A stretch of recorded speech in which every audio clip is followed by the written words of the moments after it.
In the 29th season, Michigan's Red Berensons led the Wolverines to playoffs, Northern Michigan and Western Michigan, and are riding an 8-game unbeaten streak. Michigan will be making its 24th straight trip to the Joe. Coach, I've got some questions from multiple sources. The first one was, how do you attribute the late season turnaround to your team, and maybe what the team has been doing those past few weeks that you weren't doing earlier in the season? I don't think we can put our finger on one thing. I think it's just a gradual turnaround, and whether it was offense or defense, we've had a tough year defensively, and so obviously we had to get better in that area. Confidence-wise, there wasn't a lot of confidence on our team, but I think slowly they've earned confidence and a little more trust on the team, and defensively a little better, and then offensively, we're okay. So I think our team is a lot better than we were a month ago, but I can't tell you we're there yet. Well, I got to figure, you like what you see at least.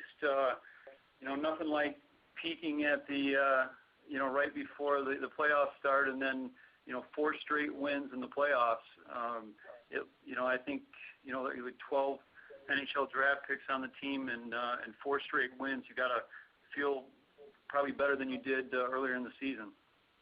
Well, we still had those 12 draft picks in the season, but I can tell you our team wasn't playing like they needed to play, so it's been a challenge all year, and we've had some recent success, and that's good, but obviously getting to Joe Louis was a big accomplishment, but you'd like to make some noise at Joe Louis, but we're playing maybe one of the best teams in the country in Miami.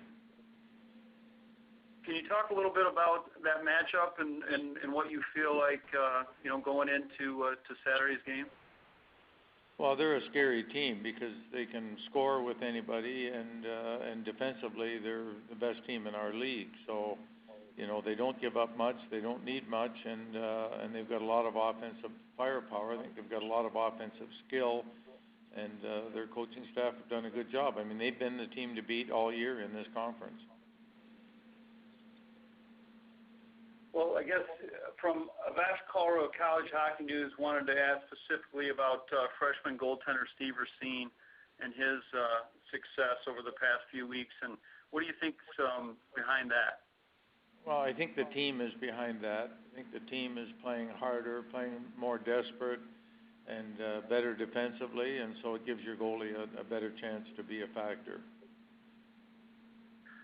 In your experience, Coach, what are the keys to success in in matchups like this that have 2 freshman goaltenders on a big stage? Is it something that you remember back any time happening, and what might happen?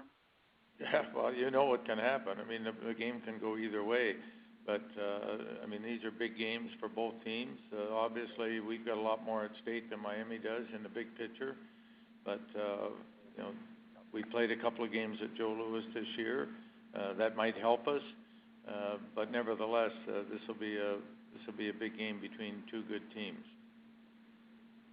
Well, from watching the Wolverines and following your scoring, Alex Guptill and Phil DiGiuseppe had been kind of cold the first half of the year, and I'm looking at the scoring leaders for the playoffs, and Guptill's leading the league with 3 goals and 7 points, and DiGiuseppe's got a goal and 4 points.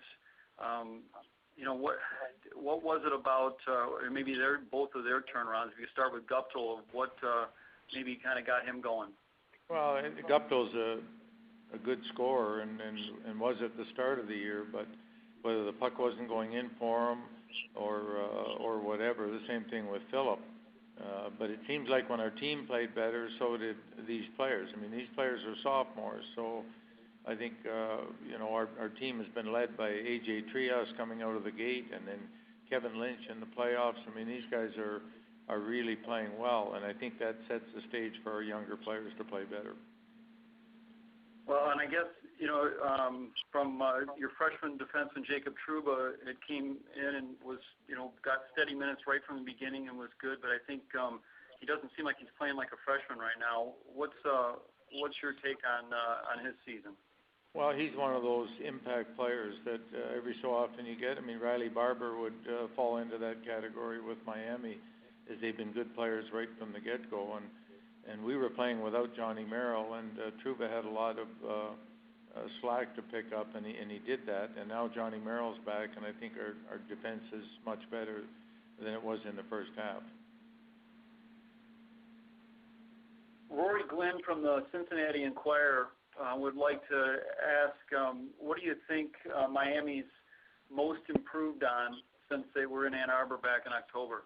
Oh, geez, I have no idea. I mean, you'd have to ask their coach that. You know, we haven't seen them since then, so I'm the wrong guy to ask. By the way, we have one of our captains here, Kevin Lynch, to talk to you guys as well. Yeah, you know what? I'll Coach, with that, I'd like to. I got a couple questions for Kevin. Coach, thanks for your time. Yep, thank you. Kevin, I know, you know, when things weren't going well early in the season, what did the players talk about? That's what you had to do to kind of turn it around. We just we knew that you know, we weren't putting together you know, full 3 periods of hockey, which was the main part. You know, we would have good first periods, good third periods, but we wouldn't piece it together. And it was just about staying focused and staying positive, and knowing that if we put in the work, that it would turn in our favor eventually. And we didn't think it was going to happen this late in the season, but you know, we're on a run right now, and things are doing well, and we couldn't be happier.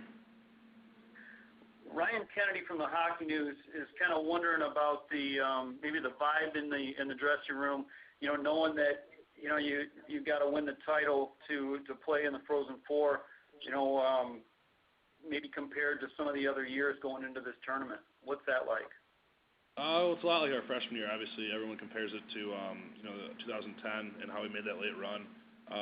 But even then, you know, Coach does a great job about just stressing, you know, take it shift by shift, period by period, and game by game. We're not looking at, you know, we have to win Sunday to make it, you know, the NCAA tournament. We're just focusing on Miami on Friday and looking out to come out and have a great first period, and then we're just going to take it from there. What do you remember about that series in October, playing those guys?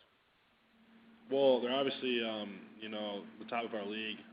Like Coach said before, they don't give up much, and they have great offensive talent. And it was a hard-checking, fast-paced series, and you know, we expect the exact same, you know, for Saturday's matchup. You know, we're a different team now than we were then, and you know, it's gonna be a great game. When you say different team, I think, you know, as Coach said, it was the same guys. You know, what's the biggest reason you guys have been able to take it to the next level for the playoffs, you think? Well, I think, you know, early on everyone wasn't on the same page. Whether it was we weren't playing, you know, for each other, or we weren't playing, you know, like I said, a full 60. And, you know, now we have some confidence in ourselves and with our team, we believe. And that's pretty scary, you know, I think for other teams when we're playing together, and, you know, we don't care who blocks a shot, who scores a goal. We're just doing everything from the team, and that's all that matters right now. Well, and you know, looking at some of the minutes too, I know John Merrill has really, since he's come back from the injury, has been able to, I think, see more and more of the ice. And what's that meant to you guys having, you know, him back in the lineup and starting to maybe hit his stride, hopefully for the playoffs? Oh, it means everything. I mean, Johnny's just he just does so many things well on the ice. You know, he doesn't have to, you know, put up a lot of points for him to be effective. He's, you know, so dynamic, and he's so good defensively that he can help our team out in any situation he's put into. And he just makes our top 4 just that much better, and, you know, maybe the top 4 in the country. Well, what's the feel with from you guys coming from the captain? Like, is it you know, is it business as usual? You've been here before. I think you know, all 4 years you've been down here at going to Joe Louis. I mean, you know, what's the feel like with you guys that your last season and some of your seniors, teammates that are last season, last chance at the Joe? Do you feel some desperation? Yeah, we do. But, you know, it's the same as every other year. having had a great season or, not having the season that we wanted to. Like I said, we're still going to take game by game. Obviously for us seniors, it means a lot, but it has meant the same exact thing as meant the past 2 weekends where it was win or go home, the same mentality. We're not going to, get nervous or tense up a little bit. We're just going to keep playing Michigan hockey and for the team, and hopefully that works out for us. Well, Kevin, I appreciate your time. Thanks for joining us, and good luck on Saturday. Yeah, thanks for having me.